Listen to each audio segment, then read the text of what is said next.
Hola amigos, muy buenos días, bienvenidos a Nordeste Radio y feliz Navidad.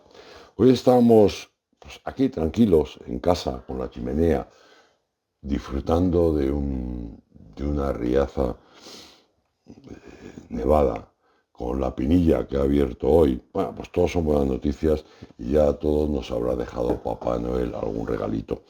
Y hoy queríamos hacer un especial Navidad, porque la Navidad no solo se escucha, se siente, se cuela en las casas a través de la música, de las tradiciones, de los pequeños símbolos que repetimos cada año, casi sin darnos cuenta. Hoy en este especial de Navidad 2025, totalmente improvisado y que me apetecía mucho hacerlo, queremos viajar por el origen de algunos de esos símbolos que nos acompañan cada diciembre y que guardan historias sorprendentes, antiguas y llenas de significado. Vicky Ibáñez, feliz Navidad, buenos días. Igualmente. Aquí Hoy estamos de relax, de sí, tranquilidad y por eso lo hacemos, ¿no? vamos a hacer un especial Navidad porque apetece contar cosas. Sí. Quizás también hablemos otros días de los Reyes Magos, de final de año, de las uvas, curiosidades que todos hacemos y que en ocasiones las conocemos y en ocasiones no. Hoy podemos hablar, Vicky, podemos empezar, vamos a contar muchas cosas, de la historia, las tradiciones y las curiosidades que de alguna forma unen al mundo en estas fechas, en la Navidad. Sí, porque la Navidad es una de esas celebraciones, yo creo que es de las más universales de todo el Mm, planeta. No en todos los países se vive igual, eso está claro, pero el espíritu que la envuelve, la unión, la esperanza y la solidaridad, parece que en este momento se unen para hablar un idioma en común. qué bien. Hoy vamos a hacer un recorrido, como bien dices, por el origen de la Navidad, las tradiciones en distintos países, la historia de los villancicos, la Navidad en tiempos de la radio antigua, ver cómo la tecnología ha transformado esta celebración y algunas curiosidades que a lo mejor mucha gente no las conoce. Hay una cosa que sí está clara, la Navidad tiene su origen en la conmemoración del nacimiento de Jesús, celebrada tradicionalmente el 25 de diciembre. Pero curiosamente muchas de las costumbres actuales, las que tenemos hoy en día, provienen de celebraciones paganas, que están relacionadas todas con el solsticio de invierno, cuando se celebraba el regreso de la luz. Y que seguimos celebrando ahora, anda que nos Sí, agradece. la verdad es que sí. Con el paso del tiempo, estas tradiciones se mezclaron con la celebración cristiana, dando lugar a la Navidad tal como la conocemos hoy. Como decía antes, en el mundo la Navidad se vive de formas muy diferentes. En España y en gran parte de Hispanoamérica, el centro de la celebración siempre es la familia, la cena de Nochebuena. Y en muchos países, pues es la llegada de los Reyes Magos el día 6 de enero. Por ejemplo, en México las posadas recrean el camino de María y José, mientras que en Colombia el alumbrado navideño es el centro de todo, convierte las ciudades en verdaderos No, pero espectáculos de fíjate luz. que se ha ido extendiendo y ahora parece que es una competición la que hay entre ciudades para conseguir una iluminación mayor Parece, ¿no? y Se ha, y se más ha llamativa. convertido en Sí, una sí, sí, sí. competición, Y el centro exactamente. de turismo es iluminación, ya lo En creo. Alemania, por ejemplo, quizá lo que más podemos destacar son los mercados navideños, en los cuales tú entras y te envuelve un aroma de canela, de vino caliente. En Es verdad. Australia, por ejemplo, la Navidad la celebran en pleno verano. Claro, en barbacoas y cosas de esas. Claro. eh, y la verdad es que lo organizan, lógicamente, como bien dices, con barbacoas y reuniéndose al aire libre, no como aquí, que estamos todos encerraditos Sí, y con sí, la sí, sí, chimenea. sí, sí. La verdad es que en ocasiones hemos pasado alguna Navidad pues en Canarias o tal y nos ha sorprendido el estar en Navidad Sí, sí, en bañador y en manga sí, corta. choca un poco, choca un Choca, poco. choca un poco, pero es una experiencia que también merece la pena y se la recomiendo. Hay otra cosa en la Navidad que es muy importante y es la música. Sí, Fíjate, por ejemplo, los famosos villancicos que nacieron hace muchísimos años, pero no nacieron como los conocemos ahora, nacieron como canciones populares, cantadas en las villas, de ahí el nombre De de villancico. villancico, y no siempre tenían un contenido religioso, ¿eh? Con el tiempo se incorporaron a la celebración navideñas, pues canciones como Noche de Paz. Fíjate, Noche de Paz se compuso en el año 1818 en Austria. Fíjate. La verdad es que muchos de estos villancicos se convirtieron en himnos universales. Otros villancicos más modernos como Jingle Bells o Feliz Navidad de José Feliciano, que también maravilla. Hay un villancico que a mí me gusta mucho, que ahora mismo no sé el título o algo de memoria, de etnia, que a mí me fascina. Y de hecho lo hemos Sí es utilizado verdad. en muchas ocasiones como sintonía en otras radios. Bueno, lo que sí es cierto es que este tipo de música demuestran que la música navideña también puede cruzar idiomas, incluso generaciones.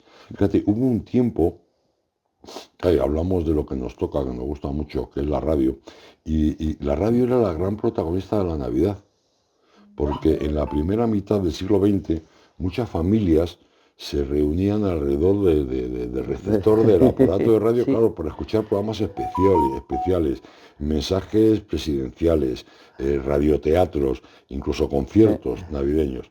La radio no solo informaba, sino que además, y yo creo que su primera misión, la de la radio, es que acompañaba. En épocas, imagínate, en épocas de guerra o migración, era ese puente emocional entre sí, personas que estaban separadas por la distancia. Escuchar un villancico en la radio podía ser el único regalo para muchos hogares, ¿eh? además que sí. Es impresionante. La verdad es que hoy la forma de celebrar la Navidad ha cambiado porque la tecnología está ahí, ¿no? Las videollamadas permiten cenar juntos, aunque estemos a miles de kilómetros. Las listas de reproducción digitales sustituyen ya a los discos y los mensajes de voz han reemplazado los famosos crismas que llamaban las tarjetas. Ya Prácticamente eso ya no recibir un existe. crisma ya no existe, ¿verdad? Sí, Es alucinante. Pero fíjate que sin embargo la esencia sigue siendo la misma, que es compartir. sí, Y la radio, exactamente. lejos de desaparecer, se ha adaptado y nos sigue acompañándonos a través de Internet, a través de Sí. aplicaciones o a través, como es este caso, de transmisiones en vivo. Pero a mí me gustaría que nos contaras algunas curiosidades navideñas, que las hay muchas. Sí, pues mira, curiosamente, el árbol de Navidad, por ejemplo, Sí, no es nuestro. no, claro. Realmente se popularizó gracias a la reina Victoria de Inglaterra. Ujú, O, por ejemplo, que el villancico de Jingle Bells sí, fue la primera canción que transmitieron desde el espacio. caramba. O sea que, o que, por ejemplo, en Japón, para muchos, la cena navideña tradicional es pollo frito. Claro, así se alivian un poco del sushi ese, ¿no? Sí, exactamente, y así engordan menos que Es que, hombre, nosotros. entre un sushi y un pollo frito no tiene elección. Yo prefiero el Viva, pollo frito. yo también. Hay detalles pequeños como estos que demuestran que la Navidad es tan diversa como fascinante. Al final, más allá de tradiciones, canciones o tecnología, la Navidad sigue siendo un tiempo para detenernos, recordar, agradecer y compartir. Y mientras haya una voz al aire, una canción sonando y alguien escuchando, la magia de la Navidad va a seguir viva. Mira, te voy a contar una historia que aquí en España quizás no se utiliza mucho, como es lo del muérdago, ¿no? Pero bueno, Sí. es una curiosidad, porque el muérdago lo llaman la planta de los besos y la buena suerte. Y el muérdago se ha convertido en uno de los símbolos más reconocibles de la Navidad, especialmente en los hogares de tradición anglosajona. Fíjate, Ah, estamos ahí al lado, pero qué diferencias en sí, muchas cosas, con una historia muy parecida. Pero bueno, sin embargo, su historia es mucho más antigua que estas fiestas, por supuesto. Para los pueblos celtas, que siempre se habla de los celtas, ese pueblo que despierta tanta curiosidad y que además tiene tantos enigmas y tantas pues que en ocasiones fantasías, en ocasiones pues cosas inventadas. Pero bueno, para los pueblos celtas el muérdago era una planta sagrada, estaba asociada a la protección, a la fertilidad y a la buena fortuna. Una de las razones de su carácter mágico es esa forma peculiar de que tiene de crecer, porque ni nace en la tierra ni nace en el cielo. Sus raíces nunca tocan el suelo, cosa realmente curiosa, ah, pero tampoco sí, se sostiene en el aire, ya que crece sobre otros árboles. Es curiosísimo. Esa condición entre mundos hizo que se le atribuyeran poderes especiales. De ahí surge la antigua tradición de recolectarlo sin que caiga al suelo y de colgarlo del techo como símbolo protector del hogar. La relación entre el muérdago y los besos tiene un origen social, bueno, y bonito, como casi todo, y por supuesto simbólico. La puerta de entrada de la casa era el lugar donde se intercambiaban besos de bienvenida. Bueno, pues de alguna forma es lógico, cuando recibes Sí, a los alguien, saludos, claro. pues es en la puerta, ¿no? En la puerta. Y entonces allí colgabas el muérdago. Eso significaba paz y hospitalidad. Entre los pueblos anglosajones, como te decía antes, se popularizó la costumbre de que el hombre que sorprendía a una mujer bajo el muérdago, pues podía besarla. Bueno, según la tradición, si el beso tenía lugar en Nochebuena, la mujer encontraba el amor verdadero o conservaba, que es quizá más difícil, el que ya se tenía. Y si el beso se producía entre una pareja ya consolidada, una pareja establecida, pues se creía que recibían el don de la fertilidad. O sea, se jartaban a hijo, vamos. Una curiosidad moderna. En el año 2025 el muérdago sigue colgándose todavía, pero muchas parejas lo usan como excusa para hacerse fotos o grabar vídeos. Ahora el tema de los selfies y el tema de los likes Sí, es lo que prima. Pero bueno, la verdad es que se graban vídeos navideños llenos, ya lo que me voy en estas fechas, que es de humor y de complicidad. sí, Y de además de verdad. complicidad. Oye, Pues, hay una cosa que me da mucho la atención y que tú no la vas a contar, y es el muñeco de nieve, que parece que sí, ha estado con nosotros toda la vida. sí, la verdad es que ha pasado de ser una leyenda a convertirse en un icono navideño, por supuesto. El muñeco de nieve, es ver un poco de nieve, y más aquí, que la tenemos cerca, Sí, lo afortunadamente. primero que hacemos es un muñeco de nieve. Pues hoy se ha convertido en una... El otro día vino nuestro sobrinico, ojo, de 3 añejos, fíjate, y aquí en el patio hicimos un muñequejo de nieve con la Sí, nieve que sí, había sí, caído. sí, Qué bueno. sí, es muy simbólico. Pues su origen, fíjate, es curioso porque es misterioso y hasta travieso. Bueno, eso es bueno. La primera referencia documentada a un muñeco de nieve nos tenemos que ir a enero de 1809 en Estados Unidos, en Wisconsin. Parece ser que fue creado por el señor Vernon y por su hija de 8 años, con la curiosa intención de asustar a unos duendes imaginarios que, según la leyenda familiar, reclamaban los regalos de Navidad. De todas formas, se exigen referencias artísticas sobre esto mucho más antiguas. Estamos hablando de Miguel Ángel, el gran artista del Renacimiento, Caramba. que esculpió una enorme figura de nieve en el año 1494, por encargo de un noble italiano. Aunque no se le llamó entonces muñeco de nieve, muchos historiadores creen que podría ser el antecesor. Con el tiempo, el muñeco de nieve ha pasado de ser una figura ocasional a un símbolo universal del invierno y de la Navidad. La zanahoria, lógicamente, como nariz, la bufanda y el sombrero de copas se fueron añadiendo siglos después, sobre todo gracias a las ilustraciones infantiles del siglo XIX. Claro. Como curiosidad, el muñeco de nieve más grande jamás construido midió más de 37 metros Pues, y se levantó en la población en sí, Maine, en Estados Unidos. magnífico. Jo, caramba, pues eso tuvimos que currar, ¿eh? Tú Oye, échale. ¿quieres que te hable algo del árbol de Navidad? Sí. Pues vamos a dejar que Claudia nos ponga unas cositas y te lo cuento, ¿vale? Venga, vale. 20 años de Navidades compartidas. 20 años de esfuerzo y superación. 20 años de productos de nuestra tierra. 20 años de historias que alimentan.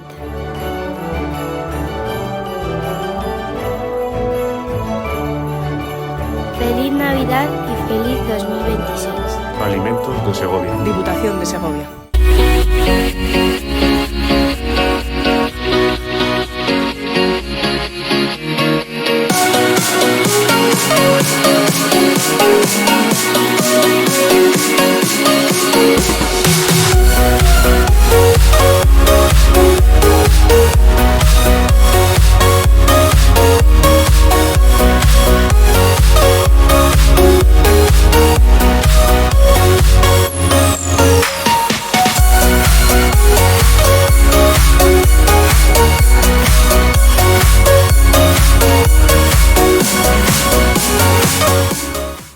Si hasta ahí he llegado yo también. Ya, pero... ¿Ves? El día que los bancos cambiaron la atención personalizada por una app, ganaron las máquinas. Pero el día en el que Eurocaja Rural decidió seguir abriendo oficinas para que esto no pasara, ganaron las máquinas. Ganaste tú. Únete a la revolución de las máquinas. Eurocaja Rural, la banca que tú quieres. Riaza es patrimonio. Es cultura. Es gastronomía. Es deporte, es naturaleza. Riaza es vida. Ven y disfrútala. Riaza, el pueblo más sano. Te decía Vicky de lo del árbol de Navidad, que es de alguna forma un símbolo de vida eterna. Fíjate, el origen del árbol de Navidad se remonta, y vuelvo otra vez atrás, a los antiguos druidas en la Europa central. Esta gente rendían culto a los espíritus de la naturaleza. Para ellos, los árboles perennes simbolizaban la fecundidad, la fuerza y la inmortalidad. Claro, es que la hoja de un árbol perenne no se pierde ni en verano ni en invierno, y eso pues sorprendía muchísimo, ¿no? Durante el solsticio de invierno decoraban estos árboles como símbolo de la vida, que resiste, lo que te decía, incluso los meses más oscuros del año. Claro, imagínate como todos los árboles pierden la hoja, se quedan así prácticamente esqueletizados. Sí, además de verdad. Que dan miedo, y en cambio pues los árboles de hoja perenne siguen estando ahí. Con la llegada del cristianismo después, especialmente a partir del siglo VIII, esta tradición fue reinterpretada. Los cristianos adoptaron el árbol, generalmente un pino, precisamente por su carácter perenne, y lo asociaron al amor eterno de Dios y el nacimiento de Cristo. Inicialmente se decoraba con manzanas y con velas, pero ahora le estamos adaptando muchísimo más adornos. Cada vez más. Y cada año ponemos cosas nuevas en el árbol. Por ejemplo, se ponía la manzana, que simbolizan el pecado original, claro, y también la abundancia. Una cosa curiosa de la manzana, y es que siempre se la ha puesto como el fruto de la tentación, y en ninguna parte de la Biblia figura la manzana. En ninguno. No existe en la Biblia la manzana. Se habla de un fruto, pero en ningún caso de la manzana. Sí. No sé por qué lo haríamos. Las velas que representan la luz de Jesús en el mundo, la estrella que simboliza la fe y por supuesto la guía espiritual, dado que también guió a los Reyes Magos hasta el lugar donde había nacido Jesús. Una cosa que se ha incorporado luego también es el tema de la herradura, que siempre ha sido símbolo de buena suerte. Las piñas, porque también representa de alguna forma la inmortalidad. También se colocan mucho las campanas que hablan del júbilo y sobre todo de la protección del hogar. Hoy ya nos venimos hasta el año 2025. La árbol de Navidad convive con tendencias sostenibles. Sí, es verdad que estamos más preocupados por muchas cosas. Árboles naturales que se pueden reimplantar otra vez, que es importante, decoraciones artesanales o reutilizadas, pero en ningún momento y ninguna de las formas perdemos el simbolismo tremendo que tiene el árbol de Navidad. Sí, la verdad es que sí. Y hay otras cosas muy importantes. A mí me gustaría que me contaras algo del Belén. Pues sí, además que yo creo que aquí en España ha sido muy anterior incluso al árbol de Navidad, que quizás podríamos decir una modernidad. Probablemente sí. La verdad es que el Belén se ha convertido en una de las tradiciones más queridas, sobre todo en los países de tradición cristiana, claro está. El origen se remonta a la Nochebuena de 1223, según parece, cuando San Francisco de Asís organizó una primera representación del nacimiento de Jesús en una cueva cercana a Greccio, en Italia. Vale. Aquella escena, desde luego, no incluía figuras como las que conocemos actualmente, sino era una representación simbólica con el buey y la mula, para ayudar a los fieles a comprender el mensaje de humildad del nacimiento de Cristo. La idea parece que tuvo tanto éxito que se extendió a iglesias y hogares. Con el tiempo se fueron fabricando figuritas de terracota, de cera, de madera, y en 1465 se fundó en París la primera empresa dedicada exclusivamente a fabricar figuras de Belén, marcando el inicio de una tradición artesanal que sigue viva hoy. Como curiosidad te puedo decir que en algunos países se colocan figuras ya contemporáneas. Y la Ya se modernidad. entremezcla todo, exactamente. Hablemos de panaderos, carteros o incluso futbolistas, Sí, la verdad como es que se una va forma de quedando unir el mucho joven. pasado y el presente. Pero a mí me gustaría que tú me contaras, que yo sé que tú te lo sabes, quién trajo a España el Belén? ¿Quién introdujo aquí en España el Belén? Porque esas cosas nacen en un sitio, estamos hablando del siglo Sí, XIII con San Francisco de Asís, pero luego aquí en España llega más tarde. Ahora es tradicional el sí. visitar Belenes, hay un montón de Belenes que merece la pena y mucho, entre ellos les recomiendo el de la parroquia de aquí, el que se hace aquí en la iglesia de Riaza, que merece la pena y mucho, pero en casi todos los sitios se organizan belenes, Sí, algunos espectaculares. sí, la verdad es que sí, ahora ¿Quién, sí. quién, quién lo traje? ¿Cómo llegó hasta aquí? ¿Qué Pues pasó? curiosamente, y además es algo que en muchos sitios ha pasado desapercibido,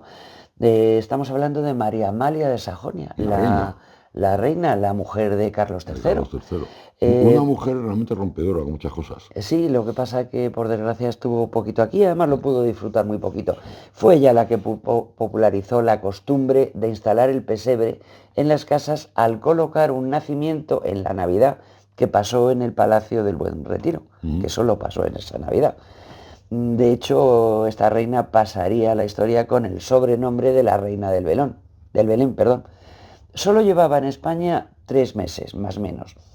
Entonces impulsó en la Navidad de 1759 una de las tradiciones que más ha arraigado en Sí, España. porque realmente venía de Nápoles, ella, y era en Nápoles donde nació. Exactamente, ella se trajo las figuritas que tenía en Nápoles, donde había vivido desde que se casara con Carlos III.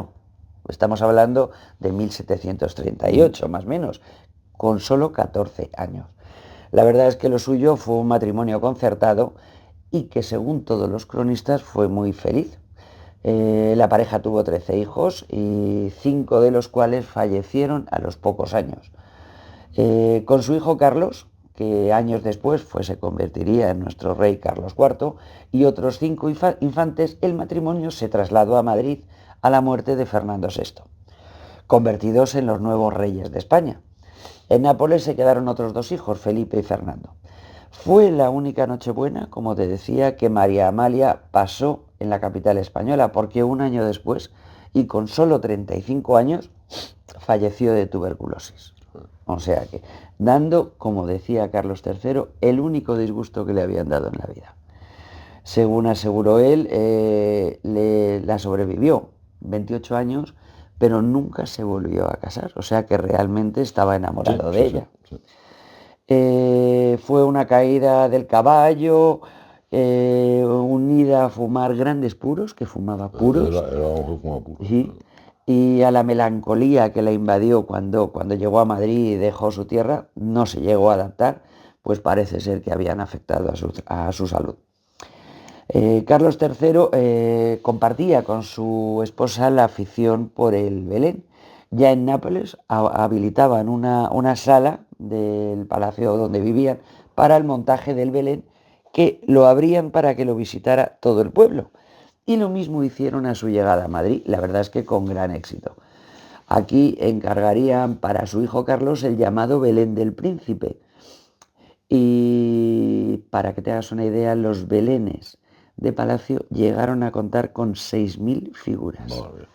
O sea, Además, increíble. incluso dice la leyenda, no lo sé, que algunos de los ropajes que llevaban las figuras las confeccionaba la Los propia reina. confeccionaba la propia reina, Todavía exactamente. quedan figuras de Sí, en el Palacio Real. el Palacio Real, sí, sí. El Belén que montan en el Palacio Real están todavía. Qué bueno, O sea pues, que, visítelo, sí, visítelo. Oye, hay otro personaje que quizás de alguna forma se ha ido incorporando aquí a España poco a poco, que es Santa Claus o Papá Noel, sí, que poco a poco se va incorporando. Bueno, me parece bien todo lo que sea celebración y llega. Por aquí los nuestros son los Reyes Magos, que ya hablaremos otro día de esto de los Reyes Magos. No, Santa Claus, Papá Noel, tiene su origen en un personaje histórico, real, es San Nicolás de Mira, que nació en el siglo III, fíjate, en el siglo III en Patras, en Grecia. Según cuentan, provenía de una familia adinerada y tras la muerte de sus padres repartió su herencia entre los más necesitados.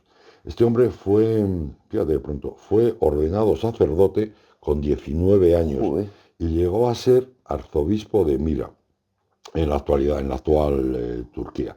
Su generosidad, especialmente con los niños, dio origen a numerosas leyendas, entre ellas las de dejar regalos de forma anónima. En la Edad Media, su festividad se celebra el 6 de diciembre y repartía regalos vestidos de obispo. Con el tiempo, y por supuesto tras la Contrarreforma, la entrega de regalos se trasladó al 25 de diciembre. Pero, claro, nos sorprende mucho que en el siglo III y tal se represente con su traje rojo y blanco, ¿no? Como conocemos ahora.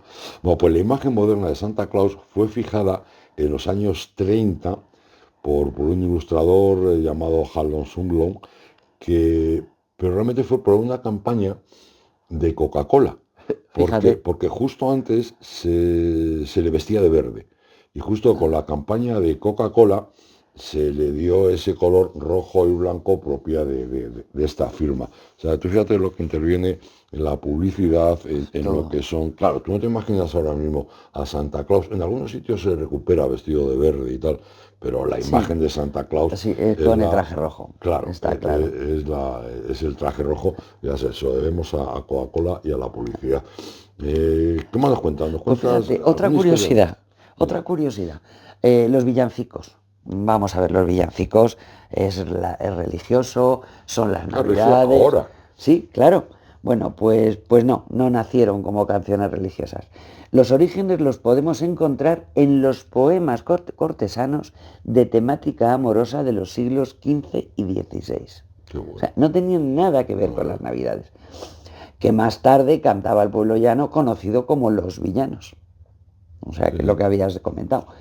Durante el siglo XVII, los maestros de capilla comenzaron a adaptar estas canciones para las celebraciones religiosas.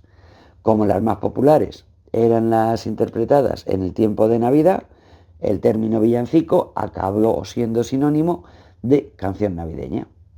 Hoy la verdad es que, pues como todo, se va modernizando y ha cambiado muchísimo la temática, las letras, pero lo que sí está claro y se está demostrando es que la música navideña nunca pasa de moda. No, además seguimos oyendo un montón de canciones de toda la vida.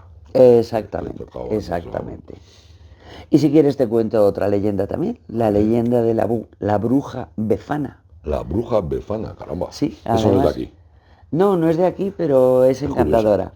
Sí, nos tenemos que ir a Italia. Pues está ahí al lado. Y ahí es donde está esta entrañable leyenda. Parece ser, según cuenta la historia, que cuando los Reyes Magos se dirigían a Belén, invitaron a una anciana bruja a acompañarlos. Ella les dijo que no podía porque estaba muy ocupada limpiando su casa. Hacendosa que era. Sí, pero los reyes se fueron y, lógicamente, ella se arrepintió. Después salió a buscarlos con su escoba y lo que hizo, se dedicó a repartir regalos a los niños que encontraba con la esperanza de encontrar al niño Jesús. Desde entonces, cada año, la Befana vuela repartiendo dulces y regalos como símbolo de arrepentimiento y bondad. De hecho, en muchas regiones italianas, todavía hoy se regalan pequeñas brujitas con escoba durante las fiestas, recordando, eso sí, es interesante, que nunca es tarde para cambiar y compartir. La verdad es que lo bueno que tienen estas fiestas son las tradiciones, los inventos, los mitos, pero al final es el placer. Fíjate, de verdad, yo no lo cambiaría por nada, la cara de los niños, sí, con los Reyes Magos, con Papá Noel, sí, esas caras no tienen precio. Bueno, la verdad es que la Navidad está hecha, pues, como te decía, de símbolos, historias, gestos, tradiciones, mitos, pero se repiten todos los años. Son símbolos que repetimos sin saber muy bien por qué, pero los disfrutamos, sí, claro. Algunos vienen de tiempos antiguos, otros se han transformado, pero todos hablan de lo mismo: unión, de esperanza, compañía y amor, que siempre es bonito. Y mientras haya una voz al aire, una canción sonando y alguien escuchando, pues la Navidad seguirá viva. Vicky, muchísimas gracias por compartir este tiempo con nosotros, con todos nuestros oyentes, y ojalá que este especial que se nos ha ocurrido pues les haya apetecido mucho y se le hayan pasado bien. Y sobre todo, bueno, hoy es viernes, ya ha pasado Nochebuena, ha pasado Navidad, pero bueno, es un día tonto que tenemos ahí en medio, pues habrá que aprovecharlo. Un día de descanso y para que la gente lo escuche. Pues ya está. Vicky, feliz Navidad. Y Igualmente. dentro de nada hablaremos de final de año. Sí. Muchas gracias. A ti. Gracias, amigos. Hasta luego. Hasta luego.